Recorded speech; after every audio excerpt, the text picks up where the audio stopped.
വണ്ടൻമേടിൽ 8.5 കോടിയോളം മുടക്കിയ വാട്ടർ അതോറിറ്റിയുടെ കുടിവെള്ള പദ്ധതി കാൽ നൂറ്റാണ്ട് പിന്നിടുമ്പോഴും പൂർത്തിയാകാതെ കാടുകയറി നശിക്കുന്നു.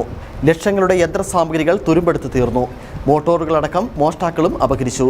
പദ്ധതിക്കായി മുടക്കിയ കോടികളെക്കുറിച്ചോ കരാറുകാരെക്കുറിച്ചോ അധികൃതർക്കും അറിവില്ല.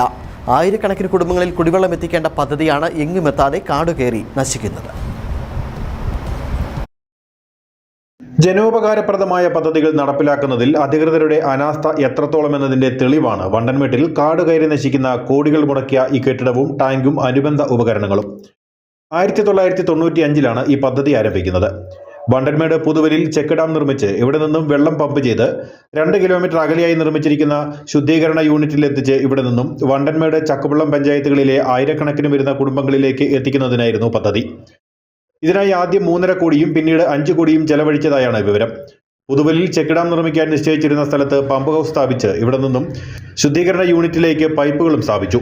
എന്നാൽ ഇതിനുശേഷം ചെക്ക് ഡാം നിർമ്മിക്കുകയോ യൂണിറ്റിലേക്ക് ഒരു തുള്ളി വെള്ളം എത്തിക്കുകയോ ചെയ്തിട്ടില്ല. കടുത്ത കുടിവെള്ളക്ഷാമം നേരിടുന്ന 2 പഞ്ചായത്തുകളിലെ ആളുകൾ നിരവധി സമരങ്ങൾക്കും നേതൃത്വം നൽകിയെങ്കിലും അധികൃതർ കണ്ടഭാവം നടിച്ചില്ല. 3.5 കോടി രൂപ തുടങ്ങി 8.5 കോടിയാൽ അവസാനിച്ചു. എന്നിരുന്നാലും യാതൊരു ഇതിൻ്റെ പൂർത്തീകരണം നടന്നിട്ടില്ല. എന്നാന്ന് ചോദിച്ചു കഴിഞ്ഞാൽ വെള്ളം എവിടുന്ന് വരുമെന്ന് പോലും ആർക്കും അറിയത്തില്ല. ആരോട് ചോദിച്ചാൽ ഇതിന് യാതൊരു ഉത്തരവാദിത്വവും ഇല്ല, അറിയത്തുമില്ല. വണ്ടൻമേട് പഞ്ചായത്ത് ഇറക്കി ഞങ്ങൾക്കറിയത്തില്ല എന്നാണ് ഇതിൻ്റെ ഉത്തരം കിട്ടുന്നത്. ബ്ലോക്കിലും ജില്ലയിലും MLAയോട് ചോദിച്ചാൽ അത് തന്നെയാണ് നമുക്കറിയാൻ കഴിയുന്നത്. ഈ 2 പഞ്ചായത്തിലുള്ള ജനങ്ങൾ വേനൽക്കാലമാകുമ്പോൾ വളരെ ബുദ്ധിമുട്ടുന്നുണ്ട് ഇതിനു വേണ്ടി. പക്ഷേ വെള്ളമില്ല. വെള്ളം എവിടുന്ന് കൊണ്ടുവരുന്ന ആർക്കും അറിയത്തുമില്ല. വില്ല് മാറിക്കൊണ്ട് പോയാൽ തന്നെ കെട്ടിടങ്ങളെല്ലാം പണിതിട്ടുണ്ടെന്നറിയാം. ശുദ്ധീകരിക്കാനുള്ള സംവിധാനങ്ങളും ഉണ്ട്. ഇതിനകത്ത് 10-50 മോട്ടറുകളുണ്ടായിരുന്നു ശുദ്ധീകരിക്കാനുള്ള. ആ മോട്ടറുകൾ പോലും ഇപ്പം കാണാനില്ല സ്ഥിതിയാണ്. എല്ലാം കള്ളന്മാർ മോഷ്ടിച്ചുകൊണ്ട് പോയി. ശുദ്ധീകരണ യൂണിറ്റിൽ സ്ഥാപിച്ചിരുന്ന മോട്ടറുകൾ എല്ലാം മോഷ്ടാക്കൾ അപഹരിച്ചു. കാടുകയറി മൂടിയ കെട്ടിടവും കാലിയായ വലിയ ടാങ്കും ഇന്നും ചീട്ടുകളി സംഘങ്ങളുടെയും സാമൂഹ്യ വിരുദ്ധരുടെയും താവളമായി മാറിയിരിക്കുകയാണ്. പദ്ധതിക്കായി ഏറ്റെടുത്തിരിക്കുന്ന സ്ഥലത്ത് കയ്യേറ്റം നടന്നിട്ടുള്ളതായും ആരോപണമുണ്ട്. പദ്ധതി നടത്തിപ്പിൽ കോടികളുടെ അഴിമതിയുണ്ടെന്നാണ് ഉയരുന്ന ആരോപണം.